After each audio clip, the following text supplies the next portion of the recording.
Assalamualaikum warahmatullahi wabarakatuh. Innal hamdalillah nahmaduhu wa nasta'inuhu wa nastaghfiruh wa na'udzu billahi ta'ala min shururi anfusina wa min sayyiati a'malina. Man yahdihillahu fala mudilla lahu wa man yudlil fala hadiya lahu. Asyhadu an la ilaha illallah wahdahu la syarika lahu wa asyhadu anna Muhammadan 'abduhu wa rasuluh. Qala Allah tabaraka wa ta'ala, ya ayyuhalladzina amanu taqullaha haqqa tuqatih wa la tamutunna illa wa antum muslimun. Alhamdulillah, kita bersyukur kepada Allah tabaraka wa ta'ala yang telah memberikan kepada kita kesempatan, kesehatan, waktu yang luang sehingga kita bisa duduk bersama, bersimpuh Subhanahu wa ta'ala di masjid yang kita cintai ini, di dalam rangka untuk menuntut ilmu syar'i, untuk menegakkan hakikat ubudiyah kita kepada Allah Subhanahu wa ta'ala. Ini adalah kenikmatan yang sangat besar yang telah Allah Subhanahu wa ta'ala berikan kepada kita. Dan ini suatu kehormatan dari guru-guru kita yang ada di sini, Ustaz Imam, para ustaz-ustaz yang lain. Semoga Allah Subhanahu wa ta'ala membalas kebaikan mereka semuanya. Semoga Allah Subhanahu wa ta'ala memberikan kita semuanya istiqamah di atas sunnah, di atas manhaj salaful ummah. Adik-adikku yang Ustaz cintai karena Allah Subhanahu wa ta'ala, kalau kita berbicara tentang masalah belajar adik-adik, ini bukan berarti kita bicara masalah yang remeh. Kita berbicara ini masalah yang besar, masalah yang menentukan antara surga dan neraka. Ilmu itu adalah sesuatu yang sangat penting, bisa menentukan antara surga dan neraka. Karena orang-orang yang beramal tanpa dilandasi dengan ilmu, itu amalannya ditolak oleh Allah Subhanahu wa ta'ala. Mardud. Dikatakan oleh Imam Ibnu Ruslan di dalam Az-Zubad, beliau mengatakan wa kullu man bi ghairi ilmin ya'malu a'maluhu mardudatun la tuqbalu. Setiap amalan yang dilakukan tanpa ilmu, hanya sekedar ikut-ikutan, hanya sekedar untuk mengisi kekosongan, tidak ada ilmu sama sekali, maka amalannya tertolak, tidak akan diterima oleh Allah. Oleh karenanya ketika Allah Subhanahu wa ta'ala mudahkan kita berjalan, menempuh suatu perjalanan untuk menuntut ilmu, bahkan Allah mudahkan kita untuk belajar di pondok pesantren, ini nikmat yang besar. Tidak bisa nikmat ini digantikan dengan pundi-pundi rupiah, karena ini ada kesempatan yang mahal, tidak boleh kita sia-siakan. Oleh karena adik-adik yang Ustaz cintai karena Allah Subhanahu wa ta'ala, menuntut ilmu ini adalah kemuliaan. Menuntut ilmu ini kemuliaan yang sangat besar dari Allah Subhanahu wa ta'ala, syaraf. Oleh karenanya marilah kita terus berjuang sampai di mana kita akan berhenti, sampai di mana kita diwafatkan oleh Allah Subhanahu wa ta'ala. Terus kita berjuang untuk menuntut ilmu. Dan jangan lupa ketika menuntut ilmu, ya harus diamalkan ilmunya. Berusaha untuk mengamalkan ilmunya semampu kita. Ma'asyiral muslimin rahimani wa rahimakumullah. Adik-adik yang dicintai karena Allah Subhanahu wa ta'ala, sebenarnya waktu 1 jam itu tidak cukup. Ya, biasanya kalau bedah buku itu 2,5 jam. Ya, karena waktunya memang mepet, ya sudahlah, kita diapakan enaknya, diringkas-ringkas, dipadat-padatkan saja. Ya. Sekarang setiap orang, terutama adik-adikku yang ada di pesantren, harus memiliki cita-cita. Siapa di sini yang tidak punya cita-cita? Angkat tangan. Ada enggak adik-adik yang tidak punya cita-cita? Kalau nggak punya cita-cita, lebih baik pergi ke kamar, kemasi baju, pulang. Harus punya cita-cita. Kita hidup ini harus punya cita-cita. Cita-cita tertinggi kita sebagai seorang yang beriman, masuk surga. Ada di sini tidak mau masuk surga? Ustadz kasih hadiah HP. Ada nggak di sini yang tidak mau masuk surga? Saya Ustadz kasih hadiah HP. Mau nggak? Pasti nggak mau. Karena itu adalah fitrah, panggilan hati. Setiap orang yang beriman pasti memiliki cita-cita tertinggi, yaitu masuk surga Allah Subhanahu wa taala bersama Nabi Muhammad SAW dan para sahabatnya. Itu yang harus kita cita-citakan dalam kehidupan ini. Nah, Ustaz, kalau cita-cita jadi dokter, ya tidak masalah. Ya, itu duniawi, tidak mengapa. Akan tapi harus ada cita-cita yang lebih tinggi dari itu. Bagaimana kita bisa terus menghambakan diri ini kepada Allah sampai akhir hayat kita, sehingga kita nanti bertemu dengan Rasul Shallallahu Alaihi Wasallam, bisa minum di telaga Kautsar, di telaganya Nabi Muhammad Shallallahu Alaihi Wasallam. Jadi kita harus memiliki cita-cita. Dan ketika adik-adik, subhanallah, pondok pesantren, ya, ini adalah kemuliaan. Sering Ustadz katakan ini kemuliaan, kemuliaan, dan kemuliaan. Betapa banyak orang-orang di luar sana tidak mengenal belajar agama, tidak bisa membaca Al-Quran, hanya sekedar sholat saja mereka tidak bisa. Kan tapi mereka KTP-nya Islam. Allah Ta'ala. Oleh karenanya itu yang harus ditanamkan pada diri adik-adik sekalian, pada jamaah sekalian, bahwasanya tujuan tertinggi kita dalam kehidupan dunia ini adalah bisa kita masuk surga Allah Subhanahu wa taala, mengharapkan ridha Allah Subhanahu wa taala. Kemudian sesuatu yang wajar jika anak-anak pondok pesantren yang berada di mereka menekuni belajar agama, kemudian ingin melanjutkan belajarnya sampai ke negeri-negeri para ulama. Dan ini juga harus dicita-citakan. Ustadz, sudahlah Ustadz, saya belajar cuma di Rimbo Bujang saja cukup lah. Merantau-merantau itu males ya. Ya. Jiwa penuntut ilmu itu bukan seperti itu. Dari zaman dahulu sampai zaman sekarang itu kebiasaan para ulama adalah apa? Rihlah, melakukan perjalanan jauh dalam rangka menuntut ilmu. Jadi apalagi kalau misalnya rumahnya di sini, mondoknya di sini saja. Ya. Bukan berarti tidak boleh, boleh saja. Cuma kebiasaan para ulama dari zaman dahulu, ya, dari zaman ke zaman itu rihlah, keluar, belajar ke negeri-negeri para ulama. Setelah mereka mendapatkan ilmu, pulang menyebarkan ilmunya, mendakwakan tauhid. Oleh karenanya orang besar itu, adik-adik semuanya ini harus menjadi orang yang besar. Apa itu Ustadz orang yang besar?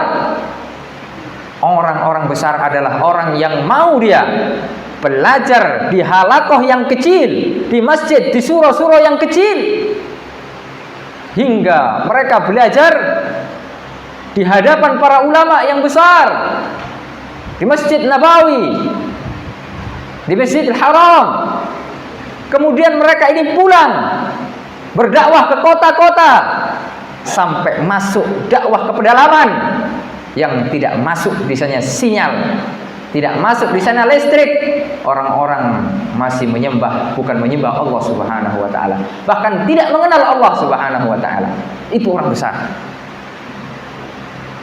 Mau dia belajar di pondok, di pedesaan, hingga mereka belajar di negeri-negeri para ulama. Bukan hanya itu, pulang mereka berdakwah di kota-kota menyebarkan ilmu, atau mungkin mengabdi pesantren-pesantren, tapi mereka juga membina masyarakat-masyarakat yang terisolir. Itu orang besar. Jadi kita harus punya cita-cita, tekad bahwasanya kita harus belajar ke negeri-negeri para ulama. Bagaimana caranya? Berusaha.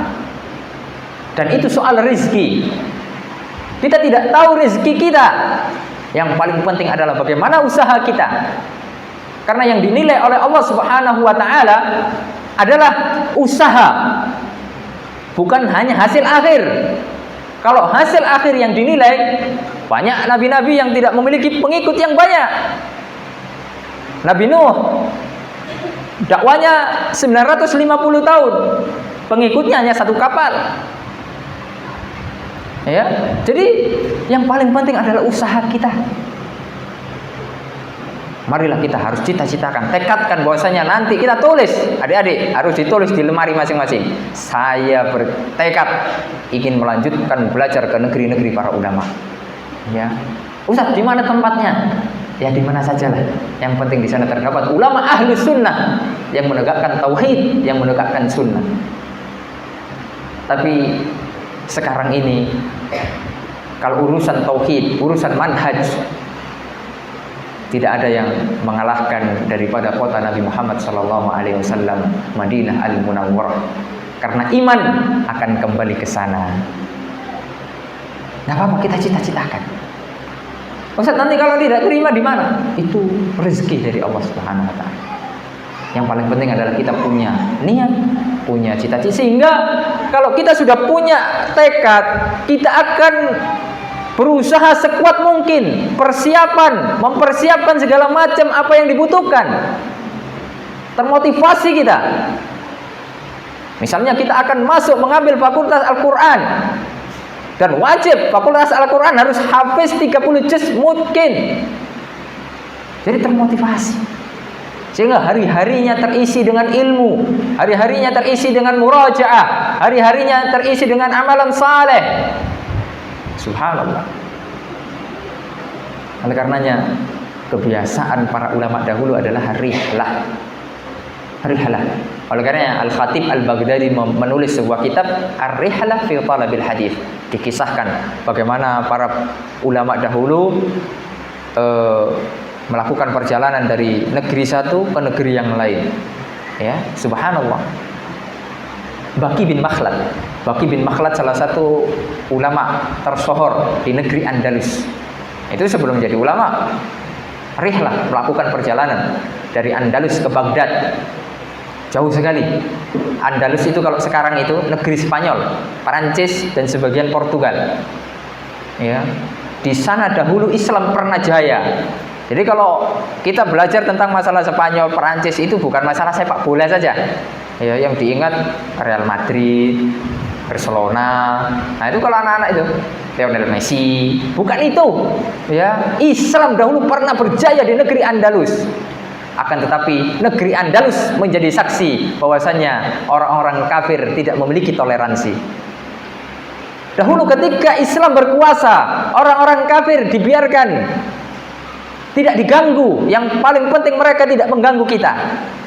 Akan tetapi setelah mereka berkuasa, Islam dihabisi, habis sehabis-habisnya, sehingga Cordoba kini menjadi kenangan.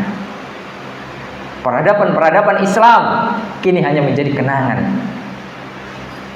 Pohon-pohon zaitun yang ada di sana hanya menjadi kenangan, dan sekarang masih tetap menguntungkan negara Spanyol. Lihat bagaimana Islam. Baqi bin Makhlad, salah satu putra asli Andalusia. Ya, dan para ulama dahulu banyak yang dari Andalus. Kalau di belakangnya ada Al-Qurtubi. Nah, itu berarti dari Andalus, dari negara Cordoba, dari tempat yang namanya Cordoba. Al-Andalus, ya, itu bukan sembarangan. Banyak para ulama lahir dari sana. Baqi bin Makhlad berjalan jauh dari Andalus menuju ke Baghdad. Baghdad itu sekarang Irak. Ya, nanti coba dilihat di peta itu berapa jauhnya ini. Jalan kaki untuk menemui imam besar pada zaman itu, yaitu Imam Ahmad bin Hanbal. Itu bukan ulama sembarangan itu. Imam Ahmad itu imam Ahlus Sunnah wal Jamaah. Zaman Imam Ahmad itu zaman fitnah. Akan tapi Imam Ahmad bisa kokoh mempertahankan akidah, tidak goyah. Hak-hak, batil-batil. Walaupun Imam Ahmad dipenjara. Imam Ahmad dipenjara oleh pemerintah ketika itu 28 bulan. Sekitar 2 tahun 4 bulan. Bukan hanya dipenjara, akan tapi disiksa. Kenapa? Karena Imam Ahmad tidak mau mengatakan bahwasanya Al-Quran makhluk. Imam Ahmad tetap mengatakan teguh pendiriannya bahwasanya Al-Quran ghairu makhluk. Al-Quran kalamullah ghairu makhluk. Al-Quran adalah kalamullah, firman Allah Subhanahu wa taala, dan bukan makhluk. Sehingga ketika itu Imam Ahmad dilarang mengajar, tak boleh lagi mengajar, di blacklist selama kurun waktu yang lama. Sehingga Baqi bin Makhlad sempat kecewa, datang jauh-jauh dari Baghdad, tak bisa lagi belajar. Akan tapi karena para ulama ini subhanallah, mereka itu keinginan belajarnya kuat. Apa saja ditempuh, yang paling penting adalah mereka mendapatkan ilmu. Subhanallah.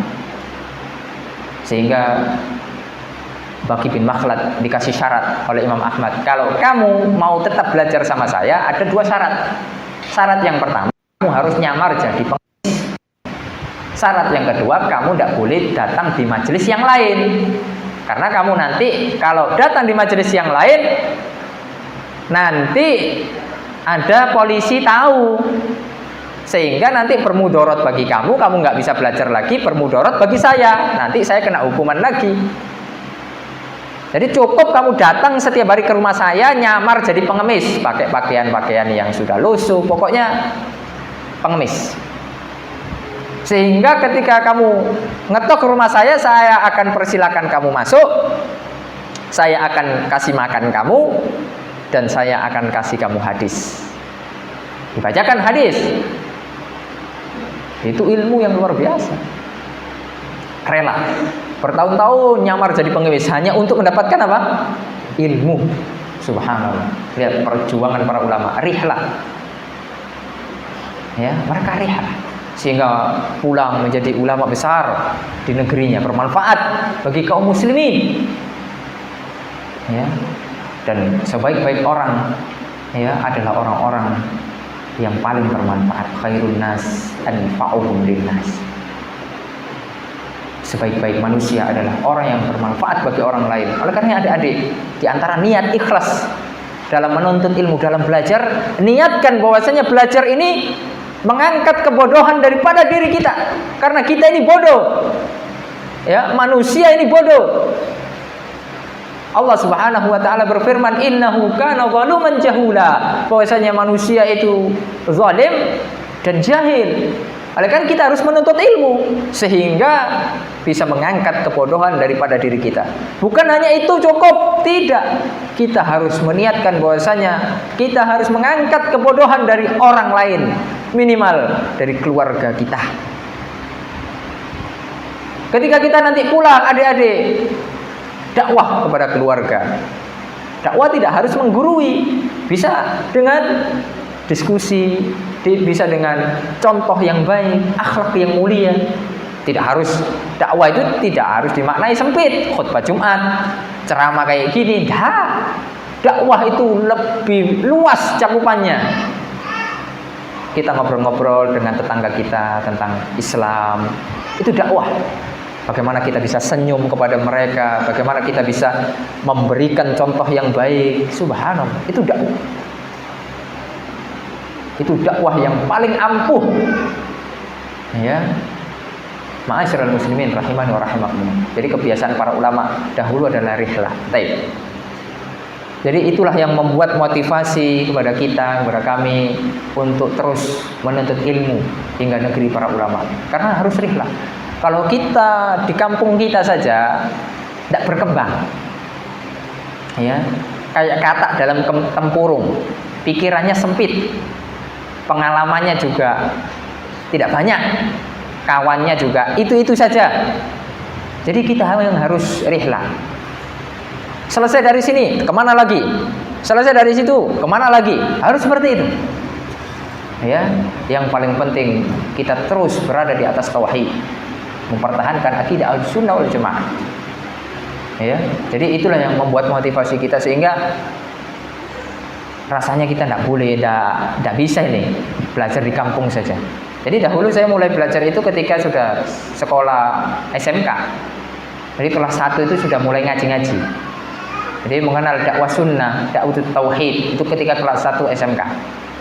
Ya, melalui jasa guru-guru kita, ya, walhamdulillah. Jazakumullahu khairan. Semoga Allah Subhanahu wa taala membalas kebaikan mereka semuanya. Ya. Sehingga kita ngaji sekolah. Tidak mungkin kita keluar dari sekolah, tetap kita ngaji, pulang lagi sekolah terus sampai 3 tahun. Dari situlah kita mulai memiliki ghirah untuk kita bertekad bahwasanya kita harus belajar agama lebih dalam lagi. Karena subhanallah, ya, ilmu yang kita miliki sangat-sangat sedikit, ya. Butuh kita kepada ilmu untuk diamalkan, untuk didakwahkan, sehingga ketika itu kita bertanya-tanya kemana saja kita akan nanti belajar, gitu. Karena ketika itu masih medsos masih tidak terlalu marak sampai seperti sekarang, masih agak jadul-jadul. HP saya masih HP juga jelek, ya. Jadi belum tahu informasi belajarnya di mana nanti ini di mana. Jadi masih terbatas, informasi terbatas. Sehingga ketika itu ya kita harus tanya-tanya, ya. Kemudian ada kakak kelas tanya, ya, yang ada di pondok itu. Kemudian sempat ditawari harus sekolah negeri, ya. Pokoknya saya bertekad ketika saya lulus sekolah nanti saya tidak mau lagi sekolah negeri. Ya, bukan berarti haram, ya, bukan. Ustaz nanti salah kesimpulan, Ustaz mengharamkan sekolah negeri. Tak, ya. Pokoknya saya bertekad, ya. Saya pengen sekolah yang luar negeri, ya. Jadi bukan negeri, yang luar negeri. Apa yang luar negeri? Ya swasta, ya. Karena dari TK sampai SMK itu negeri terus, bosen, ya. Sehingga dipaksa sama guru-guru itu, guru-guru di sekolah. Udah, daftar aja yang negeri, gitu. Ya, kita tidak boleh durhaka sama guru, udah nurut saja. Ya, akhirnya kita nurut saja sama guru. Semuanya didaftarkan, pokoknya ya kita tinggal beres, ya, terima beres, ya. Pokoknya tinggal nunggu saja. Karena saya tidak mau sekolah negeri, makanya saya berdoa kepada Allah, ya Allah, jangan sampai saya diterima di negeri, ya Allah. Semoga saya ditolak di negeri, ya Allah. Ya. Jadi saya berdoanya tidak diterima, berdoa ditolak. Ya. Ketika itu masih musim bidik misi namanya. Ya, kalau SMA itu nanti ada namanya bidik misi atau SNPTN. Ya, seleksi pokoknya perguruan tinggi gitulah, ya. Jadi ada triknya. Kalau kita mau tidak diterima ada triknya.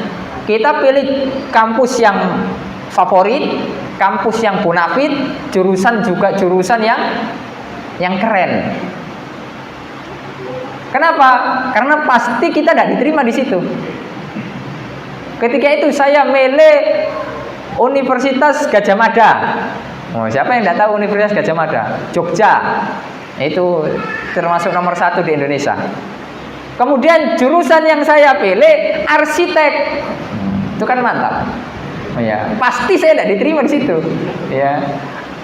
Dan alhamdulillah tidak diterima. Ya. Doa saya dikabulkan oleh Allah SWT. Bukan hanya sampai di situ, disuruh lagi daftar. Harus daftar negeri. Sekarang yang UIN. Ya. Kalau yang tadi kan yang umum-umum, sekarang yang UIN. Gak boleh lagi durhaka sama guru, udah nurut aja. Ya. Apalagi caranya biar tidak diterima di UIN ini. Ya, akhirnya itu lagi daftar di Surabaya, UIN Surabaya. Daftar antara lupa saya jurusan apa itu. Ya. Alhamdulillah. Berdoa sama Allah Subhanahu wa taala agar tidak diterima. Karena kalau sampai diterima, saya tidak dibolehkan merantau sama umi saya. Itu berat. Ya. Makanya saya berdoa, ya. kata umi saya, pokoknya le kalau sampean gak diterima nang endi-endi, di mana-mana gitu ya. Kalau tidak diterima di mana-mana, boleh merantau. Sak karepmu sekolah di endi wae. Masyaallah. Wan enak itu. Ya. Ya. Jadi kalau tidak diterima di mana-mana, silakan sekolah di mana saja. Terserah kita gitu. Mau merantau ke luar negeri, mau merantau kemana, bebas. Tapi kalau diterima ya di negeri-negeri tadi itu, ya harus sekolah di situ. Siap mak, 86 insya Allah. Saya namanya sama Umi tidak boleh bantah, harus nurut. Ya, cuma kita berdoa lain, semoga ditolak. Akhirnya alhamdulillah semuanya ditolak. Masya Allah, itu kenikmatan bagi saya. Akhirnya ditolak semuanya.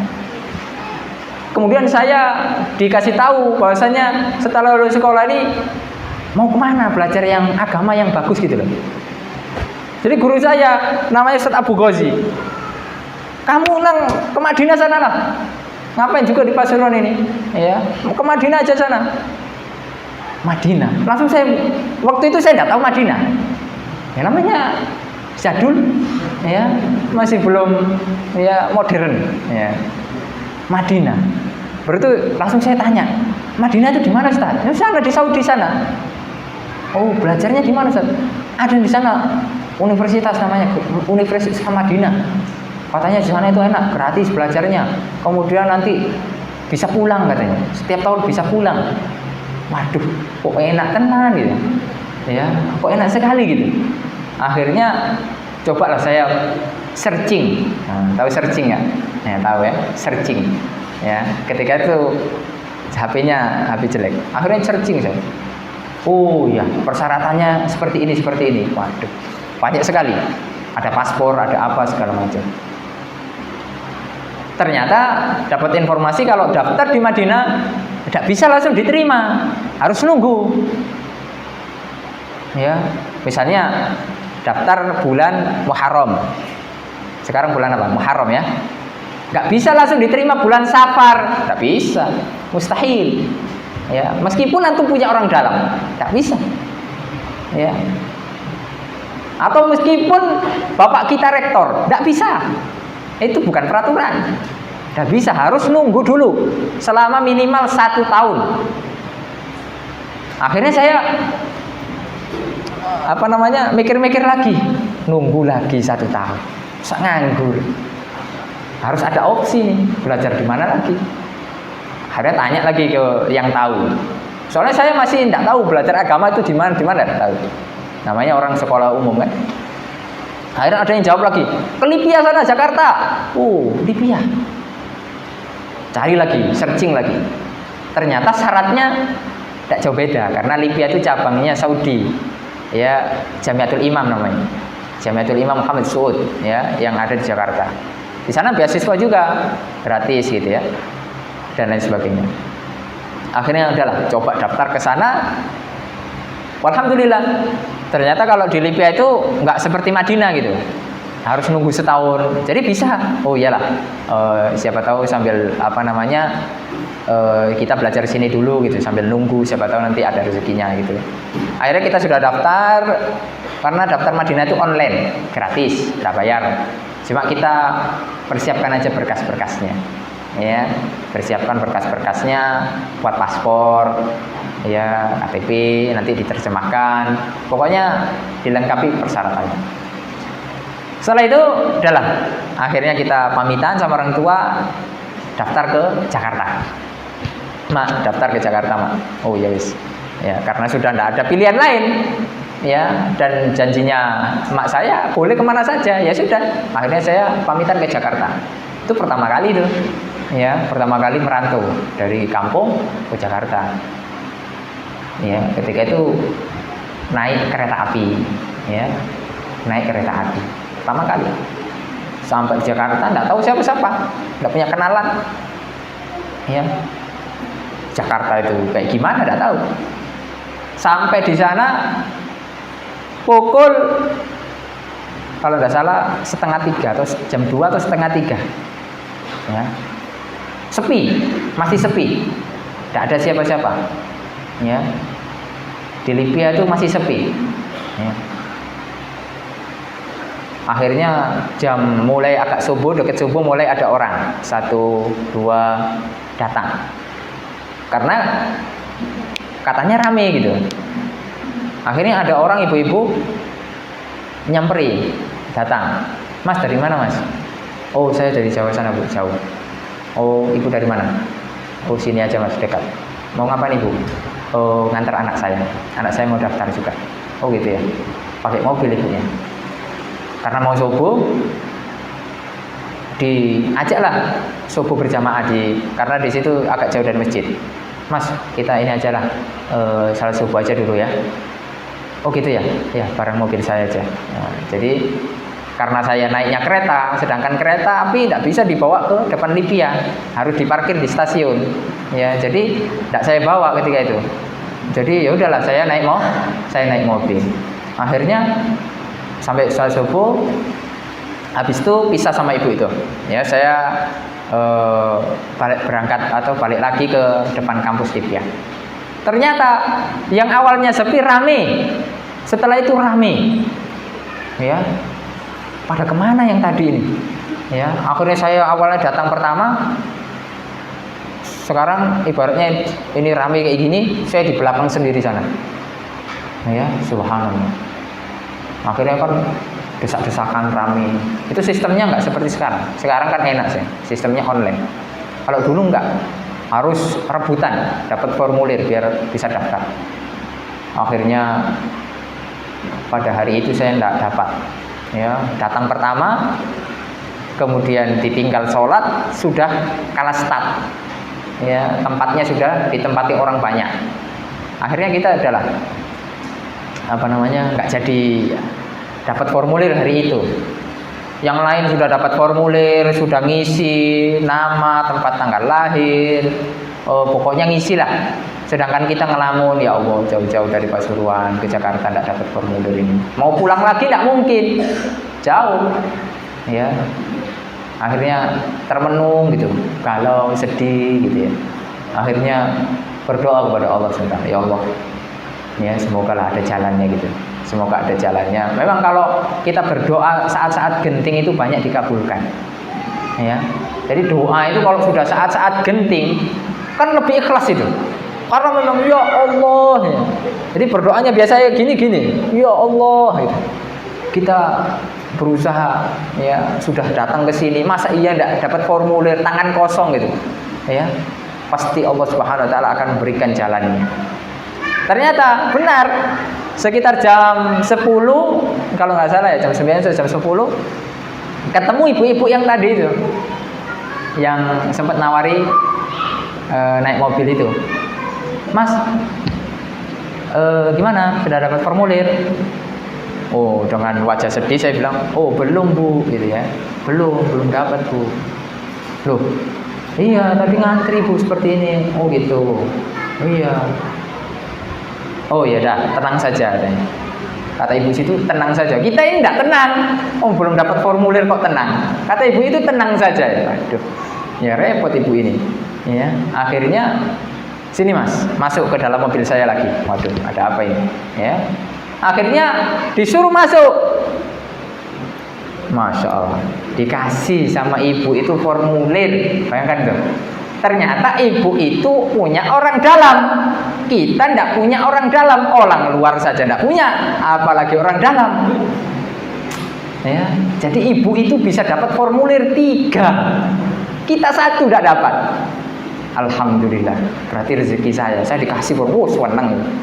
Senang luar biasa. Ya, akhirnya udah mulai ngisi apa. Itu pun tidak bisa yang ngisi. Tidak bisa bahasa Arab. Ya. Jadi nyontek. Ya, nyontek teman. Ini apa ini isinya ini? Ya. Nah, itulah. Tapi nyontek itu tidak apa-apa. Kalau ujian jangan nyontek, ya. Nanti ustadz aja bolehkan nyontek. Salah itu bukan. Ya. Jadi nggak boleh. Tapi kalau nyontek kayak gitu kan bukan ujian itu, ngisi-ngisi data aja. Karena memang bahasa Arab saya masih tidak bisa. Belajar iya, cuma belum nyantol gitu. Ya, masih naam, ana, nahnu, afwan, jazakallahu khairan, ya masih kayak gitu ya, kayak samaan kayak antum gitu lah, ya, ya, masya Allah, ya kan, amin, ya kayak gitu gitu aja, ya ini sama, dulu kita ini sama, jadi masih belum bisa apa-apa, masih buta gitu, akhirnya udahlah selesai, akhirnya kita pulang kampung, ternyata nggak langsung tes gitu. Baru beberapa bulan setelah itu tes, kita sudah berusaha, ya meskipun kita mengukur kemampuan diri kita, kayaknya ini payah, ya semuanya bahasa Arab, sedangkan kita bahasa Arabnya masih dari 100% itu masih 2%, ya dari 100% masih berapa? 2%. Naam, ana, nahnu, antum, amin, masya Allah, itu 2% itu, ya. Jadi antum jangan seneng dulu, itu cuma 2%, ya. Masih banyak bahasa Arab yang lain itu. Jadi tes, ya. Akhirnya kita tes, masya Allah. Lihat soal itu dah, rasanya dah gimana ini? Bahasa Arab semua. Allah. Saya lihat atas bawah. Subhanallah. Ini apa ini? Soal apa ini? Bingung saya. Ya. Jadi dari semua soal itu saya cuma bisa jawab 2. Bayangkan, ya. Jadi ya sudahlah. Terus selebihnya gimana Ustaz? Ngitung kancing sajalah. Ya, A, B, C, A, B, C. Jadi ya itulah, ya riwayat ya, kisah seperti itu. Saya masih ingat tuh, kalau apa namanya ingat kayak gitu tuh ya, kadang mau nangis, mau guyu ya, mau senyum-senyum sendiri gitu. Lucu memang. Karena memang kita punya tekad gitu. Orang kalau sudah punya tekad itu ya kayak gitu. Iya. Tidak tahu malu. Ya. Nggak tahu malu kan? Cuma bisa 2 ya. Itu kalau ketahuan teman-teman kan diketawain itu. Ya udah kita jalan aja, yang penting kita berusaha gitu. Siapa tahu kan ada keajaiban gitu loh, ya. Siapa tahu yang koreksi ngantuk sehingga yang awalnya cuma nilainya 5 jadinya 100, itu kan kita nggak tahu. Ya namanya orang Arab itu kan kalau ngoreksi kadang ngantuk ya, atau kadang sambil ngopi ya, kopinya asin. Ya siapa tahu. Ya. Kalau ada keajaiban gitu ya. Yang penting kan kita berdoa. Ya, ternyata itu cuma angan-angan saja. Ya, akhirnya ketika melihat pengumuman nama saya kok tidak ada, heran saya. Atau memang salah ini yang nulis ini, atau memang salah ini apa yang ngoreksi ini. Berarti memang saya benar-benar tidak lulus. Akhirnya saya tidak lulus beneran. Subhanallah. Awalnya tadi minta biar tidak diterima di negeri, sekarang di swasta pun tidak diterima juga. Ya, betul-betul galau. Ya, tapi itulah. Ya, terkadang kita menginginkan sesuatu, tapi Allah Subhanahu wa taala menginginkan sesuatu yang lain. Dan itu terbaik. Ya, dan itu terbaik. Sehingga saya ke ma'had yang lain, tidak di Libya, dan itu saya rasakan. Jika seandainya, ini kalau boleh berandai-andai, jika seandainya saya di Libya ketika itu, mungkin saya lambat bisa bahasa Arab, karena biahnya kurang, ya karena di Libya juga umum di tengah kota dan lain sebagainya, lingkungannya kurang kalau menurut saya. Dan ini saya rasakan setelah 5 tahun, setelah 5 tahun berikutnya, oh iya juga ya.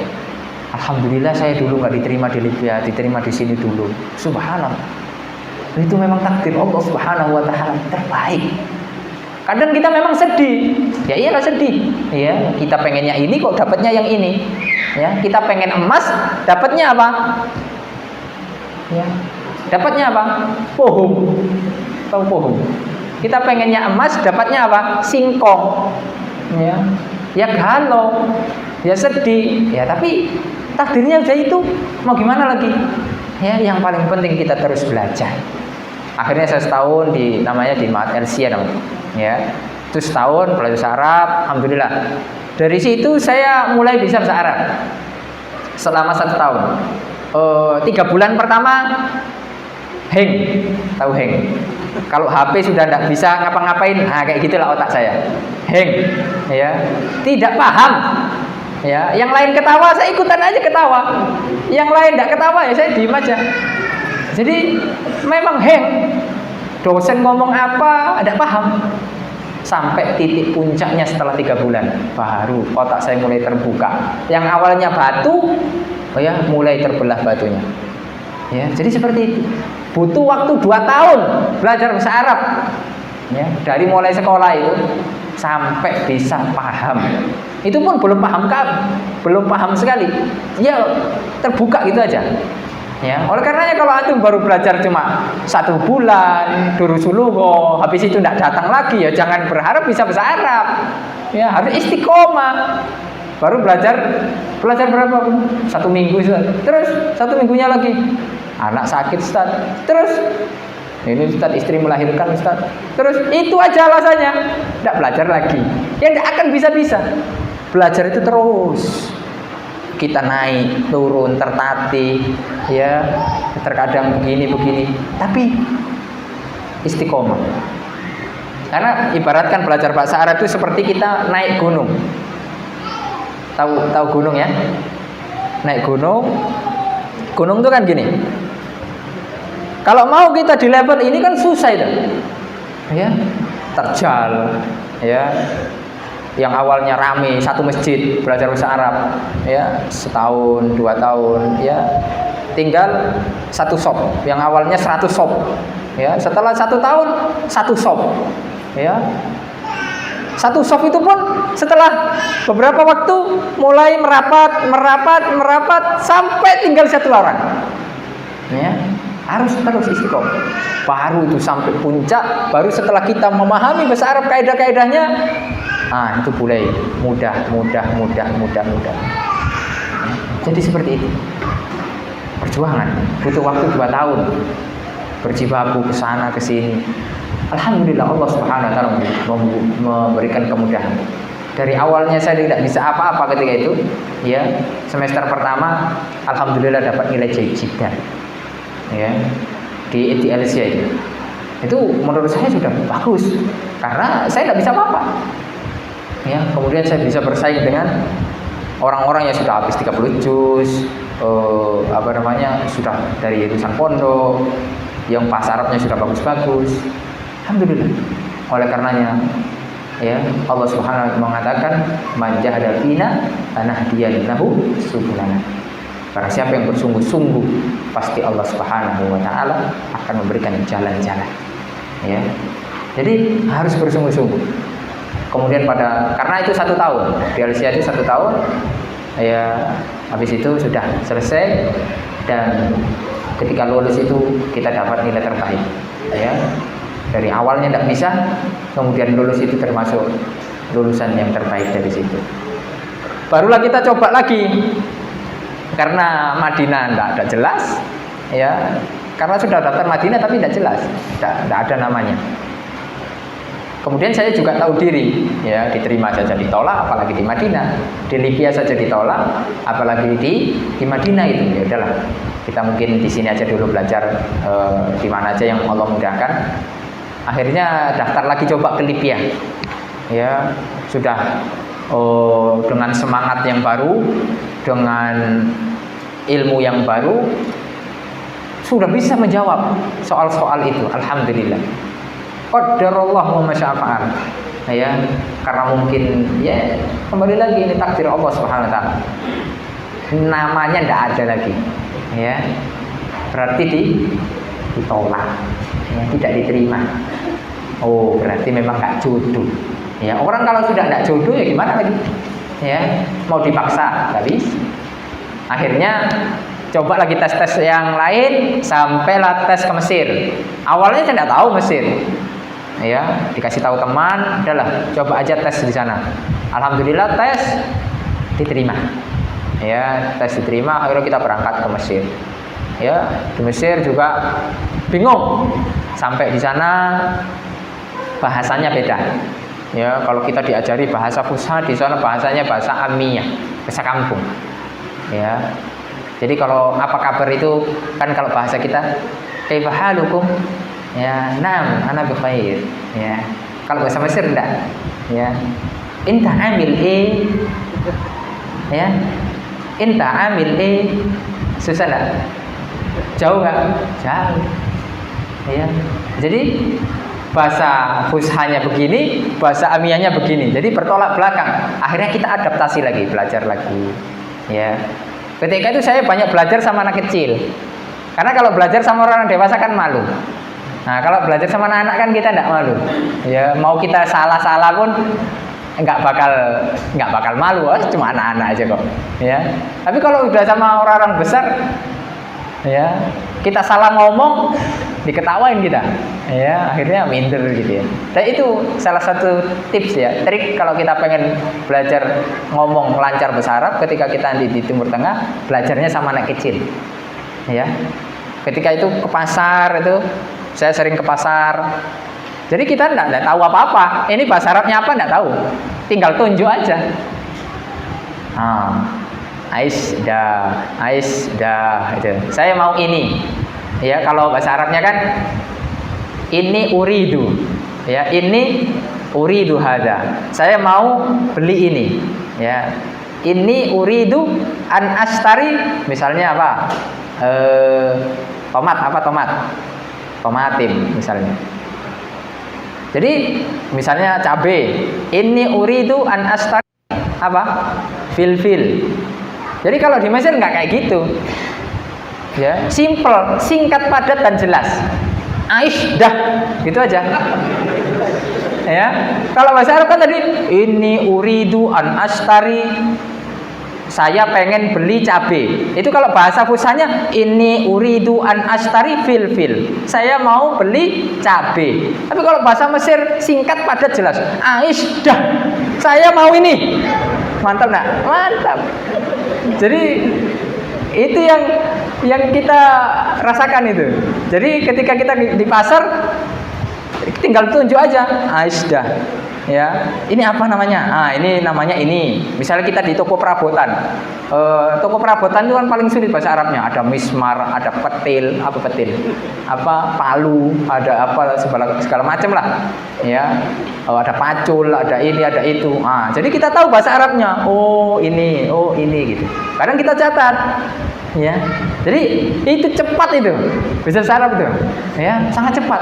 Akhirnya sekitar 3 bulan lah, itu sudah bisa saya bahasa Arabnya, ya. Jadi orang Mesir itu kayak gitu aja.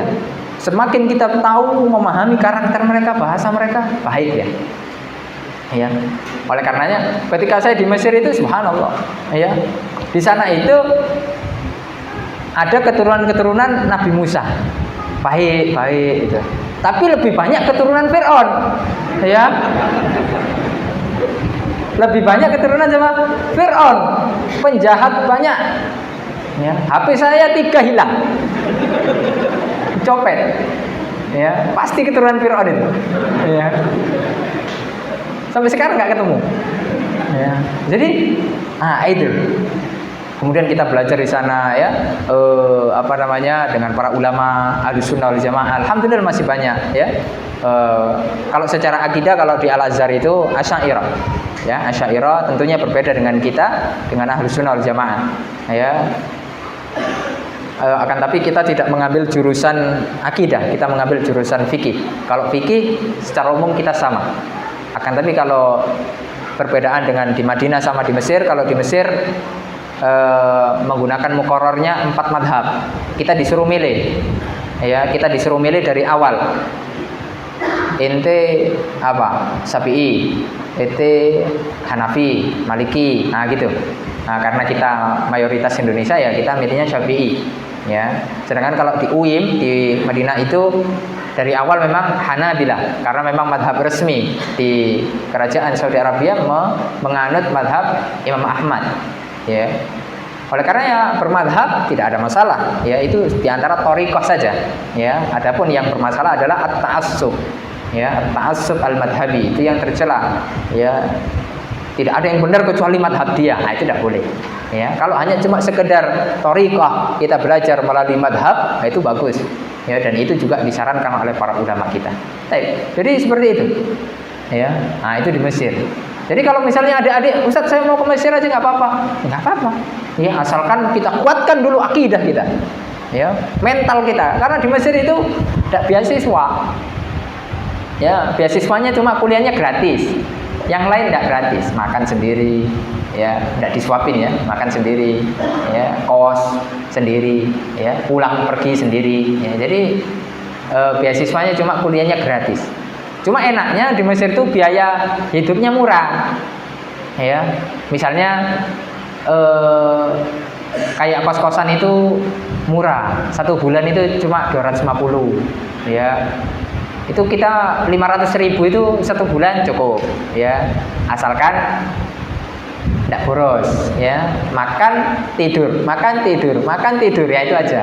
Ya, kalau jajan-jajan yang lain ya lebih dari 500.000, ya.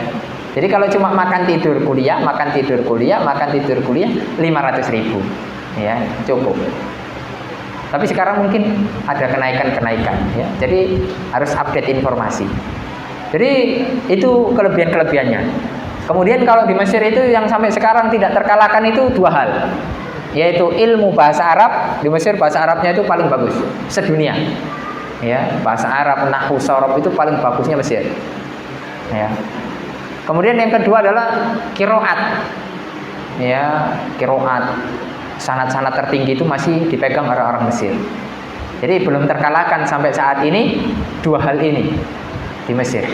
Ya oleh karena di Saudi pun yang ngajar-ngajar tajwid, kiroat, Al-Quran itu orang Mesir. Ya, ngajar nahwu, bahasa Arab itu orang Mesir. Guru-guru saja di Madinah itu orang Mesir.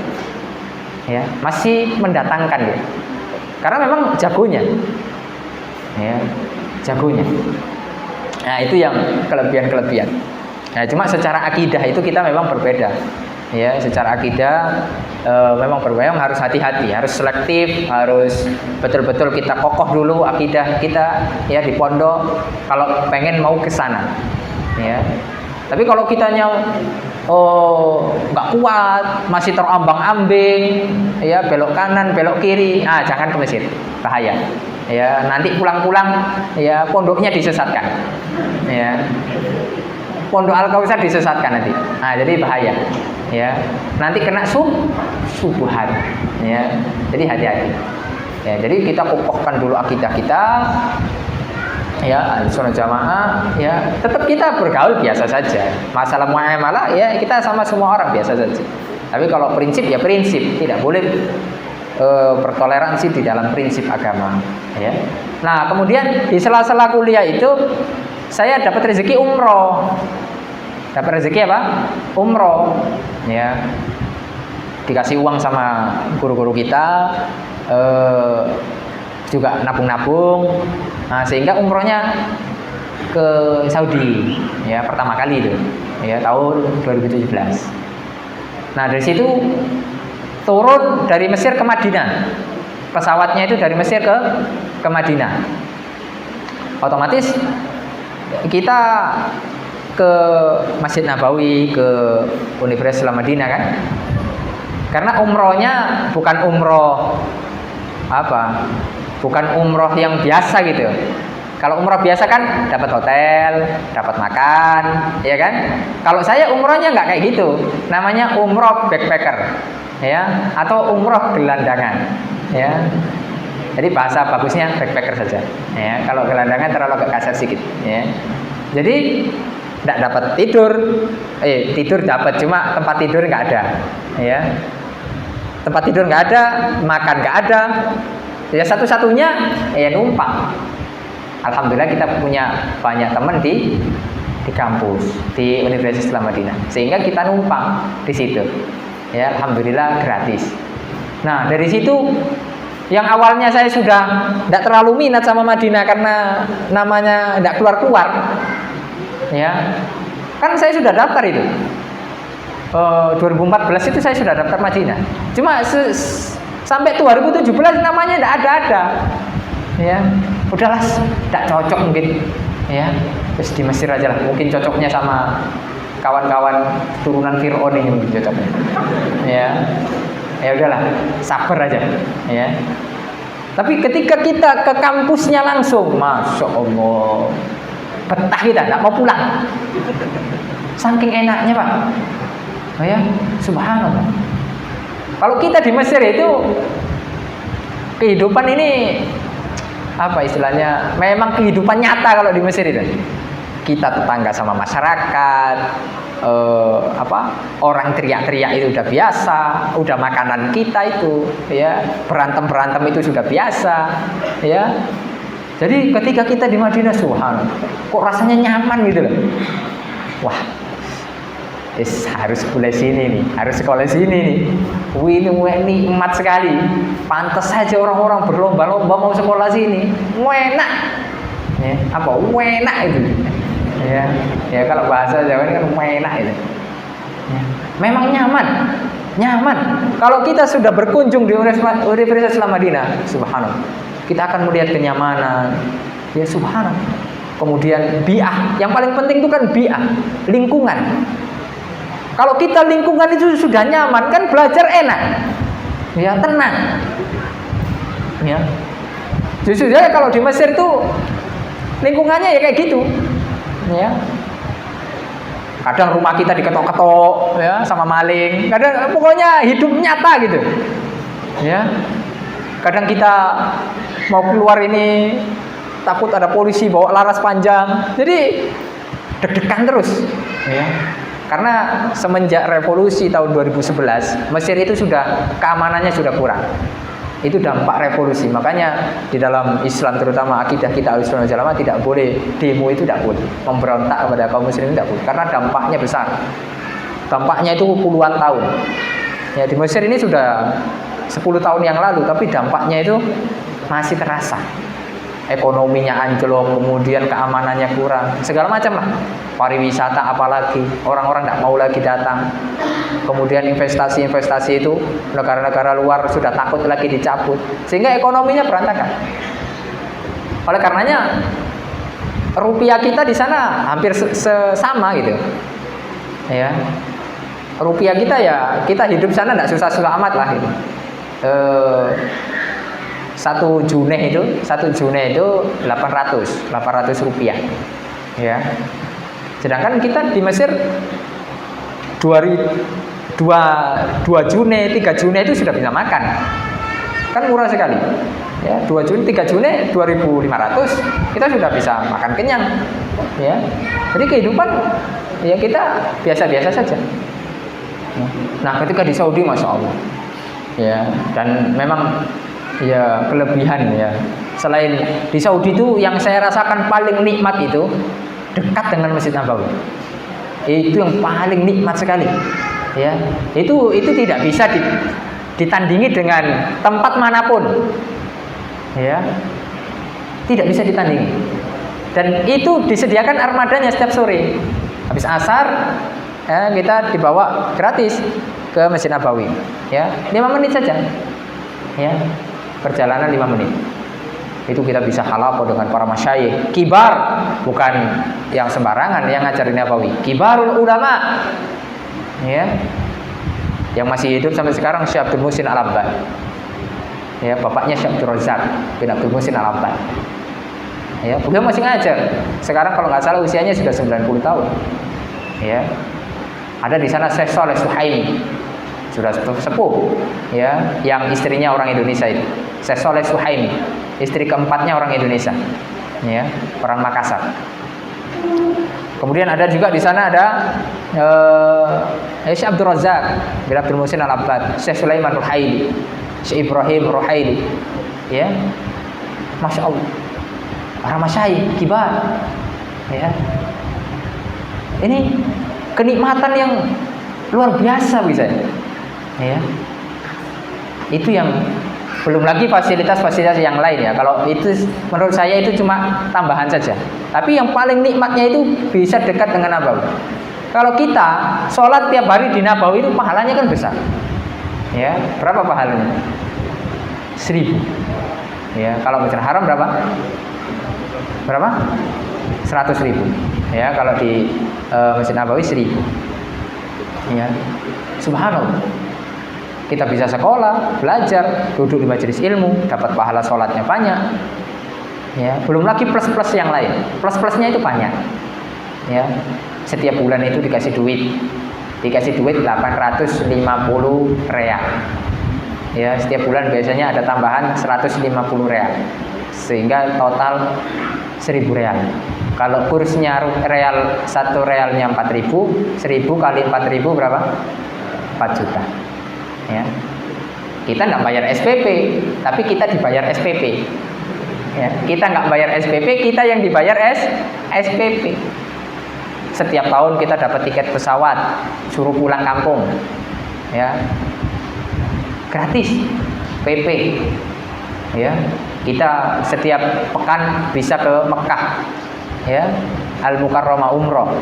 Ya, tapi kalau setiap pekan capek. Biasanya 2 pekan sekali. Setiap hari Kamis berangkat, Jumat pulang. Ya, rutinitas. Kalau kita umroh dari sini kan mahal. Berapa? 20 juta ya paling murah. Ya, itu pun rawan penipuan itu. Ya, pokoknya 20 juta ke bawah itu rawan penipuan. Ya, kalau umroh itu cari yang aman-aman saja lah. Nah, 25 itu. Kalau promo-promo itu hati-hati.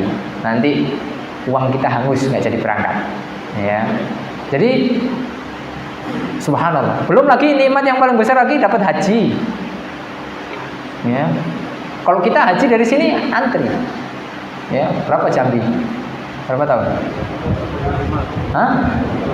Ya. Baru daftar kita besok mati. Ya, karena saking apanya? Lamanya. Tapi ya jangan putus asa, nanti mati. Ya nggak apa-apa, daftar aja kalau ada duit. Ya, masalah berangkat nggak berangkat itu ya, itu rezeki dari Allah.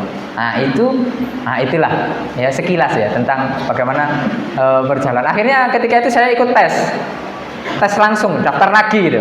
Karena yang lama sudah tidak berlaku, udah daftar lagi saya. Langsung tes di situ di Madinah itu. Habis itu udah selesai. Ditanya hafalannya berapa? Ditanya hafalannya berapa? Ketika itu saya jawab tidak banyak. Saya yang mungkin saat ini ya karena yang lain itu sedang pergi kemana-mana 2 juz. Ya. Saya sudah hafalnya banyak, cuma kemana-mana gitu. Saya takutnya kan nanti salah kan. Jadi udahlah. Jangan macam-macam. Kalau macam-macam nanti salah kan bahaya. Terima nanti. Akhirnya saya udah 2 juz 30, juz favorit sama juz 1. Ya, juz favorit. Anak-anak pondok itu kan biasanya juz favorit itu.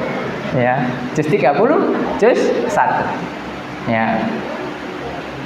Karena teman saya ada tesnya bareng dan dia tidak diterima. Karena dia kalau nggak salah sudah selesai atau pokoknya lebih dari 20 juz. Dijawab padahal dia tidak murojaah.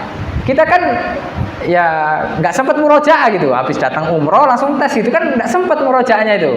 Kan minimal kita harus murojaah dulu kan, biar agak ingat-ingat sedikit gitu. Nah teman saya ini nggak dijawab sesuai dengan yang mungkin dia. Pokoknya yang saya pernah ngafal segini gitu. Akhirnya dia dites. Kalau saya alhamdulillah dapat surat yang enak gitu, yang setiap hari sebelum tidur kita baca. Ya, Iqra akhir surat Al-Baqarah. Kan enak tuh. Amanar Rasul bima. Oh, itu kan tiap hari kita baca sebelum mau tidur. Ya sudah nyantol. Ya, sudah lengket di sini. Nah, sedangkan teman saya Iqra awal surat Ar-Rum. Ya bisa Ar-Rum, Ghulibatir Rum. Ya, apalagi? Enggak diterima. Ayo, saya surat Al-Baqarah diterima. Akhir-akhir itu. Ya. Nah, jadi harus jujur. Ya, jadi kalau dites tuh harus jujur. Maksudnya bukan berarti teman saya bohong, enggak. Ya, karena memang dua pernah ngapal cuma sedang lari kemana-mana gitu. Enggak betah di dalam sini. Ya, karena banyak maksiat. Ya, hati-hati itu. Makanya anak-anak itu kalau pengen cepat lengket hafalannya, ya jangan maksiat, enggak boleh. Ya, pokoknya harus jujur. Yang mungkin sebutkan. Nah, ya. Ada kawan kita juga mungkinnya atau jawab tidak punya hafalan sama sekali. Ya. Terus sama saya dipermudah, udahlah baca yang kamu bisa. Ya. Syekh, kan ditanya, berapa hafalan kamu? Ma indi al-hifz. Saya tidak punya hafalan. Baik, ikra masyita. Baca sesuka kamu. Akhirnya teman saya ini jawab apa? A'udzubillahi minasyaitonir rajim. Bismillahirrahmanirrahim. Qul huwallahu ahad. Allah. Diterima. Mantap enggak? Mantap. Ya. Jadi soal rezeki itu. Ya, subhanallah. Bayangkan itu. Ya. Qul huwallahu ahad diterima. Harus jujur. Karena saya ini menilai kejujuran. Kalau memang tidak punya, apa salahnya bilang tidak punya? Ya. Maksudnya, kalau 1 juz tidak punya, mungkin ya punyanya 3 kul itu saja, ya nggak apa-apa. Katakan saja, itu diterima itu.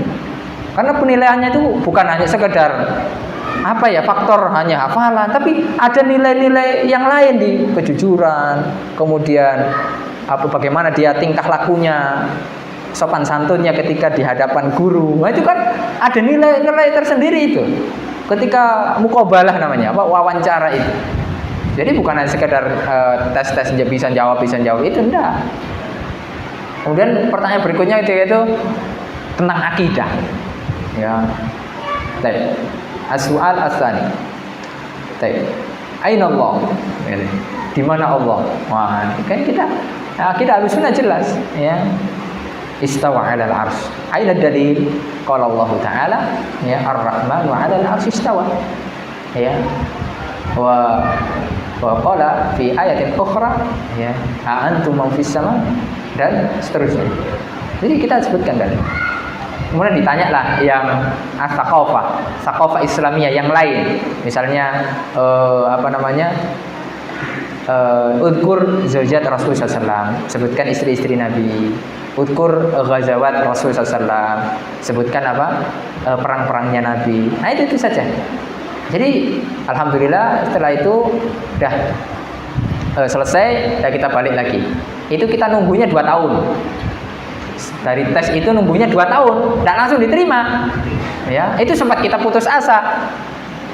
Tahun berikutnya 2018 ketika penerimaan, mana ya Ahmad Ja'far, dari awal sampai bawah tidak ada, dari tengah sampai atas nggak ada, dari tengah sampai bawah tidak ada. Memang nggak ada. Ya, mau dicari di mana tidak ada. Ya udahlah, ya berarti memang bukan rezekinya, saya bilang gitu. Tapi ketika itu saya haji, dapat rezeki haji. Ya, alhamdulillah. Pas di Arafah itu saya berdoa, ya Allah, ya belajar ya Allah di Madinah, ya Allah di Saudi, ya Allah. Pokoknya saya belajar ya Allah, beri rezeki untuk belajar di Haramain, beri rezeki belajar di Haramain.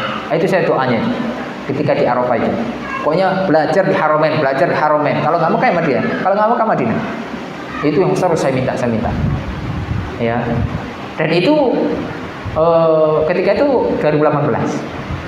Nah, nggak ada nama kita, ya udahlah. Kita tunggulah, semoga ada tahun berikutnya ini. 2019. Tahun 2019 itu kalau saya diterima itu dilema. Saya sudah semester akhir di Mesir, sudah semester 7. Ya.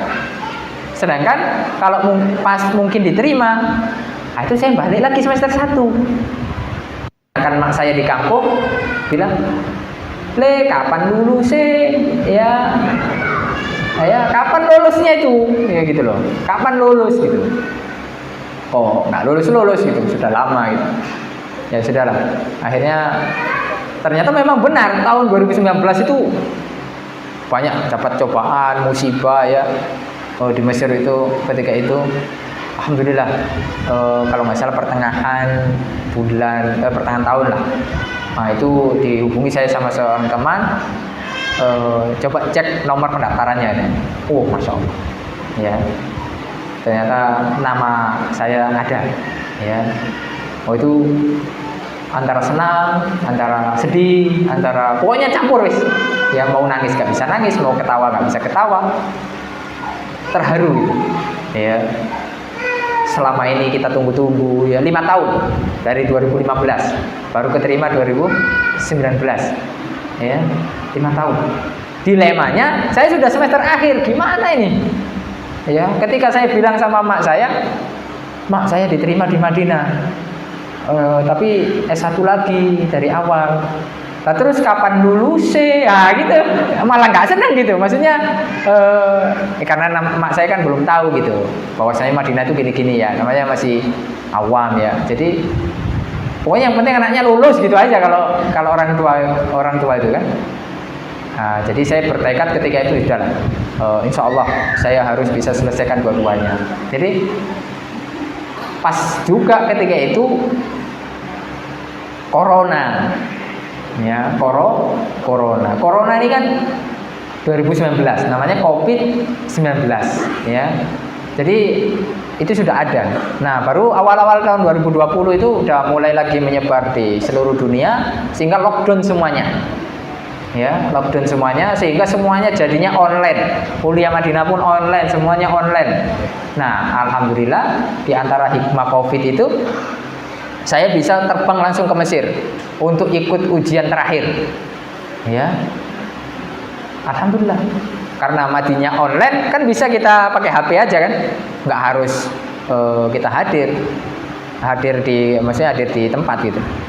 Kita pergi ke sana ke Mesir. Alhamdulillah. Ya, bisa lulus tepat waktu. Ya, bisa lulus tepat waktu dan sekarang di Madinah semester 5. Ya, jadi itu ya kalau detailnya panjang, ya itu kan kita singkat-singkat saja. Jadi yang paling penting adalah bagaimana kesungguhan kita, ya niat dari awal, ya niatnya memang kita usahakan terus karena Allah Subhanahu wa taala. Adapun nikmat-nikmat yang lain itu pasti akan mengikuti, ya. Jadi kalau kita keinginannya akhirat, dunia dapat. Kalau keinginan kita dunia, akhiratnya tidak dapat. Ya, mungkin itu saja yang bisa disampaikan. Semoga ini bermanfaat ya bagi kita semuanya. Semoga adik-adik kita yang saya cintai karena Allah Subhanahu wa taala ya semakin semangat belajarnya ya. Niat belajar karena Allah Subhanahu wa taala ya. Cita-cita yang tinggi, belajar ke negeri-negeri para ulama.